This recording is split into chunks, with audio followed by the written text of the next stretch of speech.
My name is Alex, a 20-year-old college student in a small Ohio town. Every morning at 6 a.m., I'd go for a walk to clear my head before classes. The streets were quiet, lined with old houses and maple trees, the kind of place where nothing ever happened. But one October morning, everything changed. It was foggy, the kind of fog that swallows the world. I could barely see 10 feet ahead, and the air felt heavy, like breathing through a wet cloth. The usual sounds, birds, distant cars, were gone. It was just me, my footsteps, and the fog. I walked my usual route, past the old library in the park, but something felt wrong. My phone buzzed in my pocket, but when I checked it, the screen flickered with static, then went black. I shook it off and kept going. About 10 minutes in, I heard whispers, faint, like a radio tuned to the wrong station. But they were there. I stopped, straining to listen. "Stay! With us!" the voices seemed to say, overlapping in a creepy chorus. I told myself it was my imagination and walked faster. Then I saw it, a tall, featureless silhouette standing in the fog, maybe 50 feet away. It didn't move, just stood there, its edges blurry like smoke. "Hey!" I called, thinking it was a neighbor. The figure didn't respond. I took a step forward and it vanished, like it melted into the fog. My heart raced, but I kept walking, telling myself I was overreacting. The whispers grew louder, now saying my name. "Alex! Alex!" I spun around, but no one was there. The fog seemed to move, curling around my legs like fingers. I glanced at my shadow on the ground. It didn't match my movements, twisting and stretching like it was alive. I broke into a jog, my breath fogging in the cold air. The street signs looked wrong, like they'd been rearranged. I passed the same cracked mailbox 3 times, even though I was sure I was going straight. Panic set in. I ran, the whispers now a deafening chant. The silhouette appeared again, closer, its face a blank void.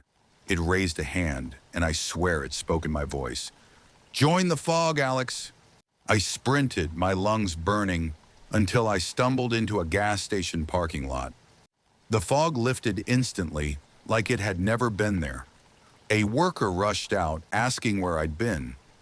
Apparently, I'd been missing for 6 hours, though it felt like 30 minutes. I went home shaken.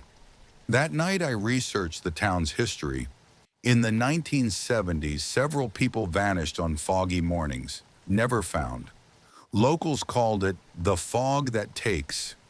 I stopped my morning walks after that. But sometimes when the fog rolls in, I hear my name whispered outside my window, and I swear I see that silhouette waiting. I'm Sarah, a 30-year-old nurse in a quiet Cleveland suburb. My morning walks at 5:30 a.m. were my escape before long hospital shifts. The streets were peaceful, lined with tidy lawns and streetlights. But last spring, I started noticing him, a man watching me. It was subtle at first. I'd see him across the street, standing under a streetlight, wearing a gray hoodie and a baseball cap pulled low. He never moved, just stared. I figured he was a neighbor, maybe an early riser like me. But his stillness was unnerving, like he was a statue. I ignored him and kept walking, my earbuds playing a podcast to drown out my unease. The next day he was there again. Same hoodie, same cap, standing by a tree. I changed my route, taking a path through the park. But he was there too, watching from a bench. His face was always shadowed, but I felt his eyes on me. By the 3rd day I was paranoid. I waved at him, testing if he'd react. He raised his hand, mimicking my wave perfectly like a mirror. My stomach dropped. I started noticing things at home. My mailbox was left open, with muddy footprints leading to my porch. My dog, Max, would bark at nothing, staring at the windows.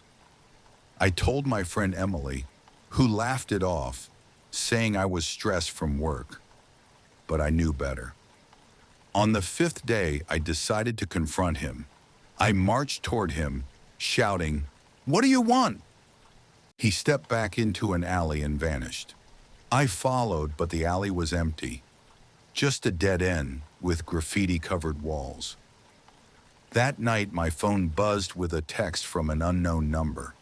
It was a photo of me, taken that morning, walking through the park. The angle was from behind, like someone had been right behind me. I locked my doors, my heart pounding. At 3 a.m., I heard tapping on my living room window. I peeked through the blinds and saw him, standing in my yard, staring through the glass. His face was still hidden, but his head tilted, like he was studying me. I called the police, but when they arrived, he was gone. They found a note under my door. "I see you every morning." I installed cameras and stopped my walks.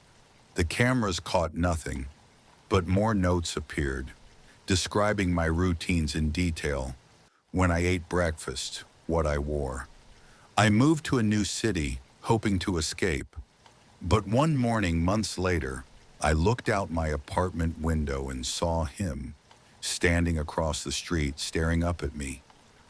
I don't know if I'll ever be free. I'm Jake, a 25-year-old hiker in rural Oregon. My morning walks through the forest trails near my house were my way to start the day. I knew every path, every tree, but one autumn morning I found a trail that shouldn't have existed. It was 6 a.m., the air crisp and the forest quiet.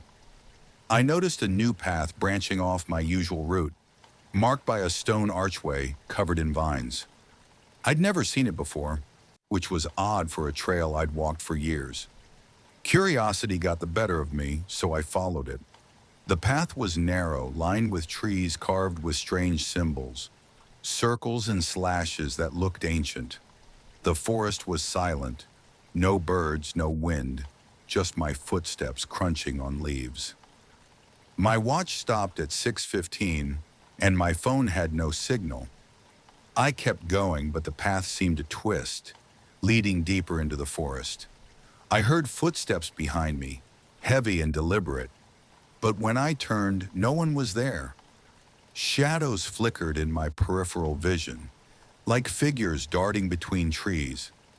I found a child's shoe on the ground, old-fashioned but pristine, like it had been placed there. My skin prickled.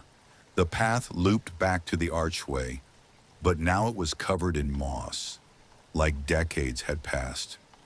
I tried to leave, but every turn brought me back to the archway. The air grew heavy, and the forest darkened. Though it was still morning, a child's laughter echoed, high-pitched and unnatural. I saw a figure under the archway, a child in outdated clothes beckoning me. "Come play," it whispered, its voice echoing inside my skull. I ran, but the ground felt soft, like it was pulling me toward the archway. I clawed my way out, sprinting until I collapsed on my usual trail. My phone showed I'd been gone for 12 hours, though it felt like an hour.